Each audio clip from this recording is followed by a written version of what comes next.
আওয়ামী লীগের প্রতিষ্ঠাবার্ষিকী ভারতে পালন করা উচিত ছিল ন, ইউর রং, উচিত ছিল না, প্রয়োজন অবশ্যই। ছিল, প্রয়োজন হ্যাঁ। ছিল, প্রয়োজন ছিল। ওকে, ওকে, ওকে। প্রয়োজন ছিল।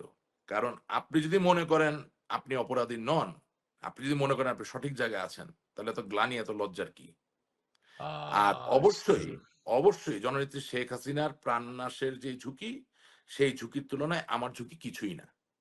সুতরাং আমি কেন চেহারা ঢেকে বোরখা পইরা কথা বলার মতো ইয়ে করব? আমি নিজের এত বড় মনে করতেছি কেন? যে আমি আমার চেহারা ঢেকে কথা বলব? একমাত্র শেখ হাসিনা বলবেন। হয়তোবা তাকে সেখানকার নিরাপত্তা সংস্থা বা কেউ একটা ইনস্ট্রাকশন দিয়েছেন যে আপনার নিরাপত্তার জন্য এভাবে চলতে হবে। Yes, it is valid for her. উনি এভাবে কথা বলবেন। বাকিরা চুরি পইরা ঘুরতেছেন, বোরখা পরেন। কেন আপনার চেহারা দেখবে না? আপনার প্রতিবাদে আপনার আপনার শব্দ চয়নে যে একটা একটা ক্ষোভ, একটা ক্ষিপ্রতা, একটা শক্তি আছে, এটা কেন আপনার নেতাকর্মী দেখবে না? অবশ্য এটাও বাস্তব আচ্ছা, যে এখানে সমস্যাটা কোথায়? আমরা কাদের সাহেব বক্তব্য দিয়েছে, স্বরাষ্ট্রমন্ত্রী সাহেব বক্তব্য দিয়েছে। জানি না কারো ভাই, হ্যাঁ? আপনি শুনেন, আমি তো আর অত অত কিছু বুঝি না। কিছু বই-টই পড়ছি, ধরেন বিভিন্ন যুদ্ধের ইতিহাসের বই, বিভিন্ন উপাখ্যানের বই, হ্যাঁ? বিভিন্ন অ্যাডভেঞ্চারের বই। আমি ভাই এরকম কোনদিন এই বাথরুমে লুকায়ে থাকা এইসব টাইপের গল্প দিয়া বক্তৃতা দেওয়া, এগুলা ভাই আমি ইতিহাসের কোথাও খুঁজে পাই নাই।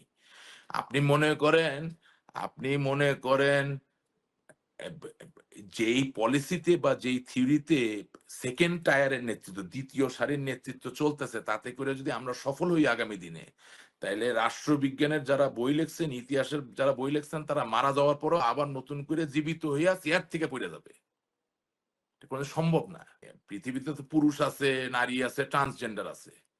এখন পুরুষ যদি ট্রান্সজেন্ডারের মতো হাঁটে, হ্যাঁ? তারে দিয়ে তো আর আপনি কোটি মানুষের নেতৃত্ব দিতে পারবেন না। আমার কথাটা বুঝতে পারছেন আমি কি বলছি? জি, জি, জি, এত জি। তীব্রভাবে বলতেছি কারণ এখন তো বাঁচা মরার বিষয়, বুঝছেন না? আমার তো আর বিদেশে মারা যাইতে চাই না। আমার কবর বিদেশে হোক সেটা চাই না। আমি খারাপ হইতে পারি। আমাকে দর্শক অনেক গালি দিতে পারে। কিন্তু আমি ভাই উনার যে মাটি, আমি ওই মাটির পাশেই তো মারা যেতে চাই। এটা আমার জীবনের একটা স্বপ্ন। আমার তো আত্মীয়স্বজন আছে, বন্ধু-বান্ধব আছে, আমার একটা সমাজ আছে। বুঝলাম আমি খুব খারাপ। আমি ডাকাইত।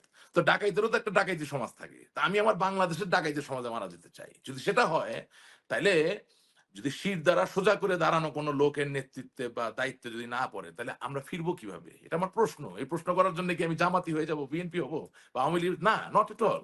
কারণ এই প্রশ্নের উত্তর তো আসছে না। আচ্ছা, এবং এবং সবচেয়ে তৃণমূলের বড় কথা, সবচেয়ে বড় কথা যে আওয়ামী লীগ শত, শত লক্ষ, লক্ষ ভালো কাজ করেছে। কিন্তু যারা খারাপ কাজ করেছে তাদেরকে নিয়েই যদি আপনি আবার ফেরেন, তাহলে আর কেউ টিকতে পারবে দেশে?